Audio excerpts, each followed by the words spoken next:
Imagine a time when technology overturns the known world, with machines making things faster, better than humans can. This threatens people's jobs and wages, while business owners get richer and inequality increases. Sound familiar? Is this our world today, or perhaps a dystopian future? In fact, this description comes from my guest today, and it's not of 21st century Europe or North America, but of the Industrial Revolution 250 years ago.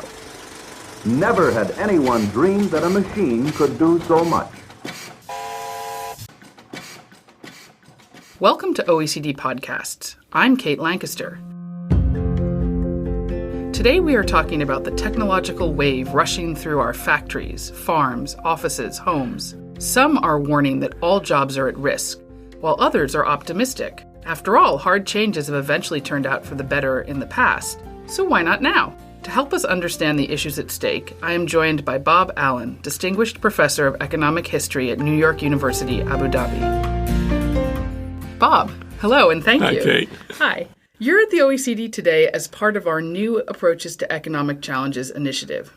Now, our approaches may be new, but are the challenges new? Can you, as an economic historian, give us some historical context for the current upheavals in the world of work? I think that the world today has a lot in common with the world 250 years ago. If we look at, in the middle of the 18th century, the Industrial Revolution was just beginning. This involved the use of machines to produce things that had previously been made by hand, like cotton textiles had been made with spinning wheels and hand looms in the past, and now they were being replaced with factory production of these items. And at the time, people were really worried about the impact of technical change on jobs, wages, and the future. And there were riots, machines were destroyed because people were worried that they were going to take their jobs. So what's going on now is certainly has precedent and is repeating things that we've seen in the past. Can you tell us a little bit more about what the impact were for people, someone, for example, who was a home weaver or home spinner? What changed for that person?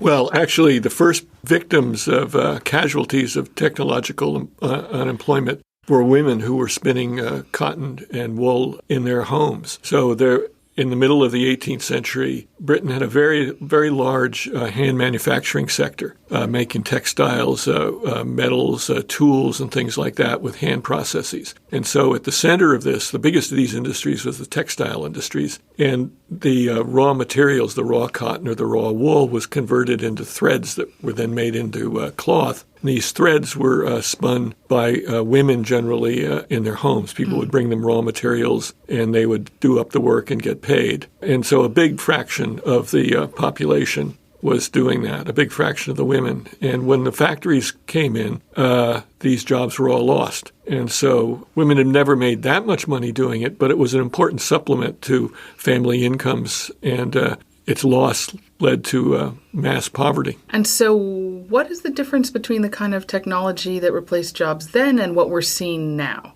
Well, today it's much more sophisticated. Of course. The machines are much more elaborate. We have computer-based systems and so forth. But I think that the underlying nature of the technology in many ways is the same. So what basically happened in the 18th century was that new machine production methods were developed, and that meant that each person had more equipment, more capital to work with, and also produced much more. And the extra output that they produced more than paid for the capital that was being used. And it's really the same today, that lots of new technology involves the use of more capital, more machinery in some sense or another, and it allows people to produce, each person to produce more stuff, but they use more equipment to do it.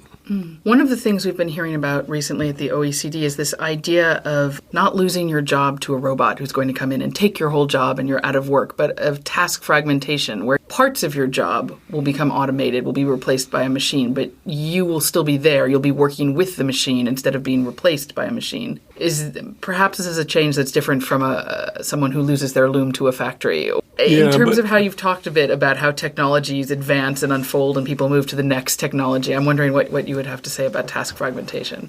Well, there were a number of tasks that were involved, say, in spinning cotton, that the cotton had to be cleaned. It had to be carded. That was a preliminary process that got long strands that were then spun. Then it had to be wound. It had to be reeled onto spindles to be shipped off.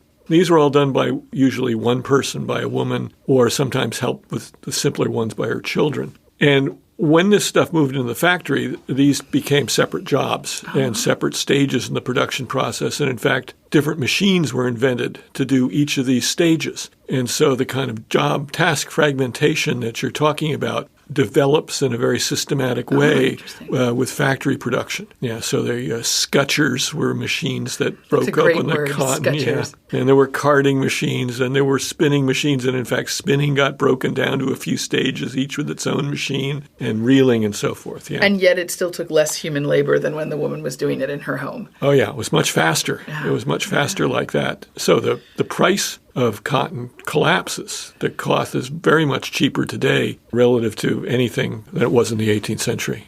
Yeah. Well, that kind of collapse sounds catastrophic, and I know they know that it was at the time. But today, many economists are quite optimistic about these massive technological changes that we're seeing in our workplaces and society, and arguing really that the economy has adjusted to these before, and so why not now? You've said this is simplistic, and can you tell us a bit why? Yeah, well, first of all, in its favor, it is important to emphasize that today probably more adults are working than at any time in the last couple of hundred years. This is in advanced Western countries. And so they haven't all lost their jobs. There's lots of jobs. The standard of living people have is higher than it was in the 18th century. So in many ways, things are better. But getting from then to now has not been a smooth path. It's been a very bumpy road. Can you tell us some more about that? Yeah, so there have been long phases of history where the technology has been improving and the productivity of labor has been improving, but the workers haven't benefited from this. Their wages have not been going up. So I divide history into three phases, one from the middle of the 18th century up to, say, about 1830. That's the Industrial Revolution. Then the second is from 1830 up to about 1970, and the third is since 1970. And during the Industrial Revolution, the first phase, output per worker went up quite a lot, as I said. Sorry, what per worker? Output, production per worker. Workers produced more stuff over this period, but their wages on average did not go up. So on average, all the gains from growth went to the owners of businesses. In fact, it was a little bit worse than that because there was a big increase in inequality amongst workers. And people that were doing the handicraft work that was being displaced by technology, they really lost out. And they lost jobs and their incomes crashed. Whereas people that were involved in the new systems, they did much better. So in the second phase of history from 1830 up to 1970, that's what people until recently thought was normal. And in that normal phase, so-called normal phase, you had productivity going up. So workers produced more and more stuff as time went by. And wages kept pace with that. So everybody benefited. And inequality went down. And this is when all these positive effects that people associate with technical change in the West took place. But then from 1970 onward, it's all kind of unraveled again. And in this phase of history, we've got more technology, makes people more productive. So on average, they're all producing more stuff year by year. But the average wage is not going up. And lots of people are losing out. Do we know why? I think an important feature of it is globalization. There's two features. One is globalization, and the other is technical change, but they work in tandem with each other. So globalization actually has been an ongoing process from the end of the 18th century till today. So markets have become more integrated around the world over time. In the 19th century, this process benefited workers in the West, and it benefited them because Britain, the leading manufacturing country, was able to export its now cheap cotton goods to Africa and Asia. And so the result was that they deindustrialized Africa and Asia. These used to be the biggest manufacturing economies in the world and made lots of cotton textiles. When was that? That would have been up to, say, 1750. Then they were exporting cotton textiles to Europe, and there was a big fashion craze. And that led people in Europe to try to manufacture these very valuable products and imitate them. But to do that, they had to invent machines. And that's what they did. They had to invent machines because it was the only way they could compete with lower wage Asian producers. But in the 19th century, the trade flows reverse because the machine production method used in the West, they could outcompete the the Asian producers, and they drove the Asian firms out of business. So textile production mostly stopped in Africa and Asia. And this allowed British industry to get bigger and bigger because it supplied all these markets. And that was one of the factors that underpinned the rise in wages in Europe after the middle of the 19th century.